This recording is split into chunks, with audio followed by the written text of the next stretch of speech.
Në mes deti me stuhi qëndron e palkundur, moj arbëri. Ka kombe që ecin mbi rrugë të shtruara nga fati. Dhe ka kombe të tjera që ecin mbi plag, mbi gur, mbi humbje, mbi gjak, mbi kujtesë dhe mbi betejë të pandërprerë për të mos u zhdukur. Arbëria i përket këtij lloji të dytë. Ajo nuk ka qenë kurrë një tokë e ledhatuar nga historia. Përkundrazi, ka qenë një truall i rrahur pa mëshirë nga perandori, nga ushtri, nga fete instrumentalizuara, nga tradhti të brendshme, nga copëtime të jashtme, nga varfëri, nga ikje dhe nga përpjekje të vazhdueshme për t'ia zhbërë emrin.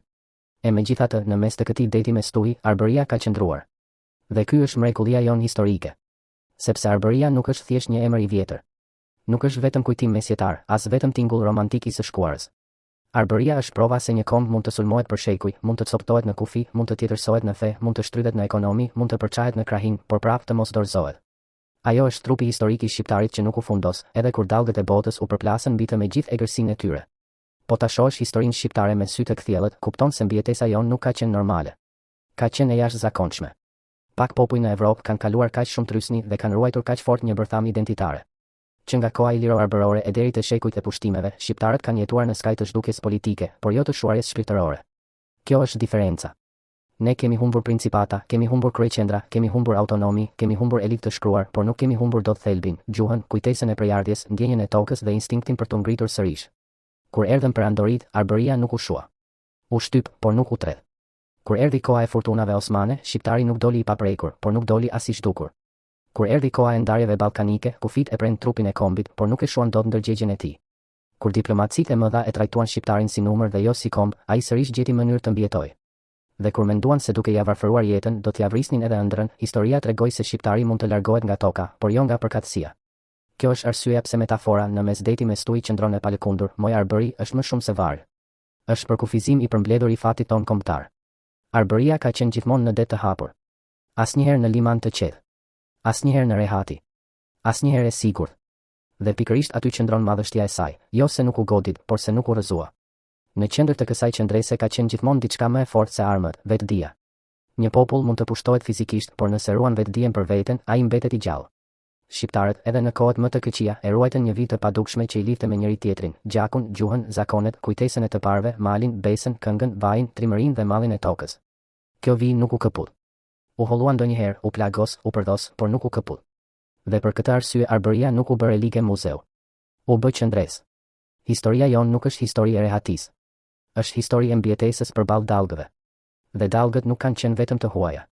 Shpeshherë stuhit më të rrezikshme kanë ardhur nga brenda, përçarja, egoja, tribalizmi, servilizmi ndaj të huajit, haresa e vetvetes, shitja e interesit kombëtar për një copë pushtet, për një karrige, për një privilegj të përkohshëm. Këtu arbëria është plagosur më shumë se nga shpata e armikut. Sepse armiku i jashtëm të sulmon nga jashtë, por njeriu të çan nga brenda. Megjithatë, edhe pas këtyre tradhtive, arbëria ka qëndruar. Dhe kjo duhet thënë fort, arbëria ka mbijetuar jo fal elitave gjithmonë, por shumë herë pavarësisht tyre. Ka mbijetuar fal nënave që ruajtën gjuhën në shtëpi. Fal burrave që ruajtën nderin dhe kujtesën në odë. Fal priftërinjve, hoxhallarëve, mësuesve, kryengritësve, poetëve dhe fshatarëve të zakonshëm që nuk e lanë emrin shqiptar të tretej. Ka mbijetuar fal atyre që nuk kishin as pushtet, as pasuri, por kishin ndërgjegje. Kjo e bën historinë tonë akoma më të madhe. Sepse nuk është vetëm histori e prisve. Është histori e popullit që nuk pranoi të bëhej hi. Prandaj, kur themi arbëri, nuk duhet të mendojmë vetëm të kaluarën. Duhet të mendojmë përgjegjësinë. Sepse një komb që ka mbijetuar në stuhi nuk e ka luksin ta shes veten në kohë paqeje. Nuk e ka luksin të harrojë rënjën. Nuk e ka luksin ta kthejë identitetin në dekor. Nuk e ka luksin të bëhet cinik ndaj historisë së vet nëse të parët tanë qëndruan kur dallgët ishin të zeza. Ne nuk kemi të drejtë të rrëzohemi sot nga vogëlsitë, nga interesat e ulta, nga urrejtjet e brendshme, nga zilia, nga provincializmi dhe nga humbja e boshtit kombëtar. Deep thinking këtu është ky, arbëria nuk është e palkundur sepse nuk lëviz.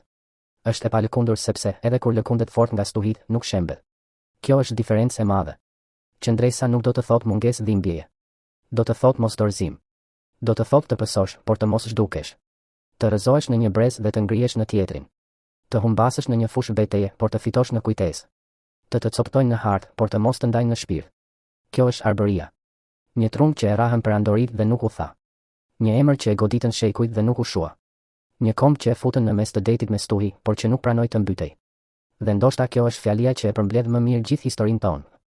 Arbëria nuk ka qenë kurrë anija më e mbrojtur e historisë, por ka qenë gjithmonë anija që refuzoi të fundosej.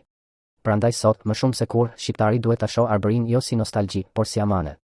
Sepse historia jonë nuk na jep vetëm krenari. Na jep detyrë. Detyrën për të mos e lënë këtë trumë të vyshket nga harresa, nga përçarja, nga nënshtrimi kulturor, nga ikja pa kthim dhe nga humbja e besimit te vetja. Në mesdheti me Stuj qëndron e palëkundur, moj Arbery, jo sepse Stujt kanë munguar, por sepse ti, edhe e plagosur, ke ditur të mbetesh në këmbë.